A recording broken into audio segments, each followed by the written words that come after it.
Welcome back. We just heard from Vice President Mike Pence on North Korea, the Trump administration urging patience for the process of denuclearization, with Secretary of State Mike Pompeo last week saying that the country is still producing nuclear fuel. Meanwhile, the North is delivering on a promise to return the remains of U.S. service members killed in the Korean War. What does that all mean for the ultimate goal of dismantling North Korea's nuclear arsenal? Let's bring in Senator Lindsey Graham, who sits on the Senate Armed Services Committee. Senator, it's good to see you this morning. Thanks so much for joining us. Thank you. Your thoughts on where we are in this? I'm sorry? A lot to talk about. Yes.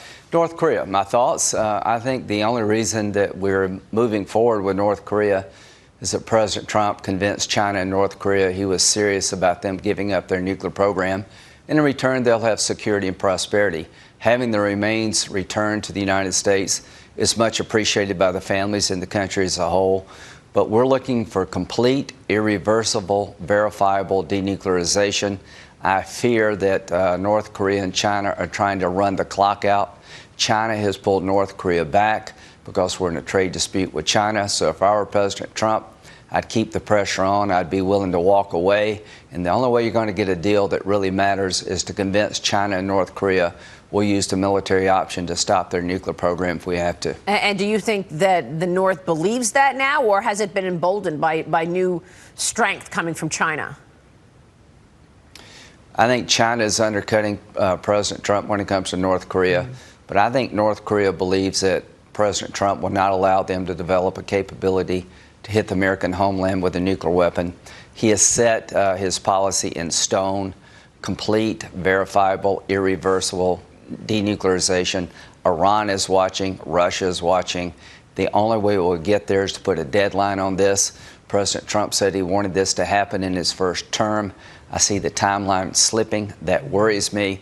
But the only way we've made any progress with North Korea is because Trump has been strong in the eyes of North Korea and China, and you have to stay strong. I don't want a war with North Korea, but if there's going to be one, it's going to be in China's backyard, not America's backyard, and I hope China understands that. Well, let me move on to the other nuclear power, Russia, and the potential for sanctions. Do you want to see sanctions again put against Russia?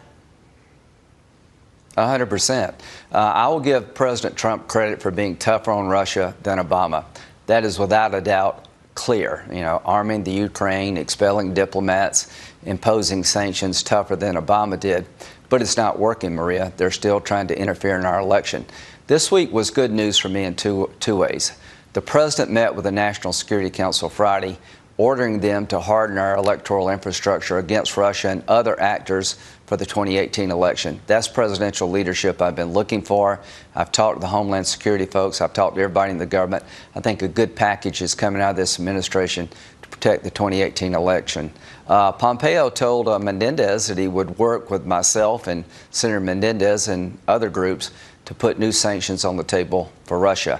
I'm going to come out with sanctions from hell on Russia because what we're doing is not working. Well, the president said that we're not going to see Vladimir Putin come meet with the president at the White House until after what the president called the witch hunt is over. Let me ask you about the Michael Cohen news. He taped his client, which seems unprecedented to me. And now Rudy Giuliani is saying this morning that they tampered with that tape. You know, the one thing about Michael Cohen is that I've never seen a lawyer behave this way in my entire life, and I've been a lawyer most of my adult life. When it comes to Michael Cohen, you should be very suspicious of anything he says. He's on the hot seat. He's looking at going to jail, so people like him are subject to making things up. And I can tell you this, I talked to Richard Burr yesterday. Michael Cohen has already appeared before Congress talking about a lot of things. And this idea that he told Trump about the Russian meeting before it happened is, to us, very much new news. So, Mr. Cohen, if you got something new to say, you need to come to Congress and say it under oath. In terms of him saying it under oath, do you think that's a possibility? Will he actually testify again? I don't know, but I am tired of having President Trump tried in the media. This is the oddest way to communicate with Mueller, is to leak a story to NBC News that you got some new information about the Russia meeting regarding President Trump. I've been a lawyer all my adult life. I've never seen that work. That's a media strategy. So I know what Cohen had said in the past about President Trump not knowing anything about this meeting He's on record, Cohen is, and if he's got something new to say, don't leak it to NBC News. You need to come to either the Judiciary Committee, the Intel Committee, or both, and be willing to say what you're going to say under oath. And to every American, if I were you, I would be very suspicious of Michael Cohen right now. Senator, I've got to switch and ask you about Iran. Stay with us. We've got a lot more to come with Senator Lindsey Graham, who's with us live this morning. We're looking ahead on Sunday Morning Futures. Back in a moment.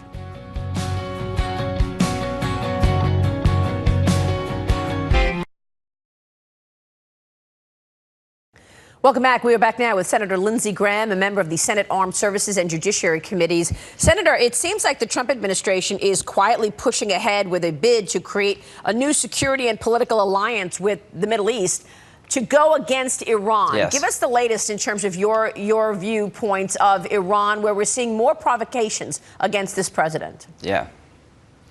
I've never been more pleased with President Trump than I am right now regarding Iran. He's working with the Arabs and Israel to isolate Iran. The European Union needs to help us.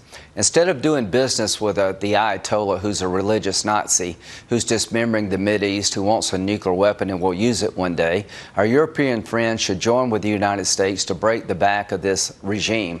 The Iranian people are our friends. The Ayatollah is our enemy. And I like the idea of withdrawing from the nuclear agreement. He took the money, the Ayatollah did, and spent it on his military. The people are just about had it with the Ayatollah. There was a sign out in the streets during the Obama era. Are you with us or are you with them? To my European friends, are you with the Ayatollah or are you with the Iranian people? Keep it up, Mr. President. Keep it up, Secretary Pompeo. Break the Iranian regime's back.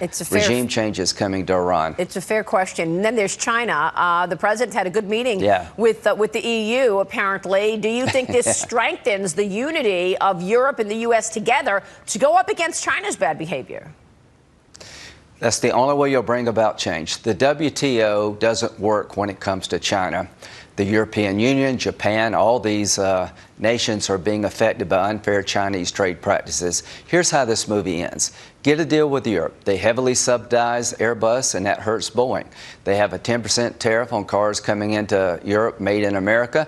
It's 2.5% if you sell a car into America from Europe. Let's go to zero as soon as we can, get rid of these subsidies, unite and reform the WTO, and tell China, if you want to stay in the WTO, we're going to have new rules you have to abide by.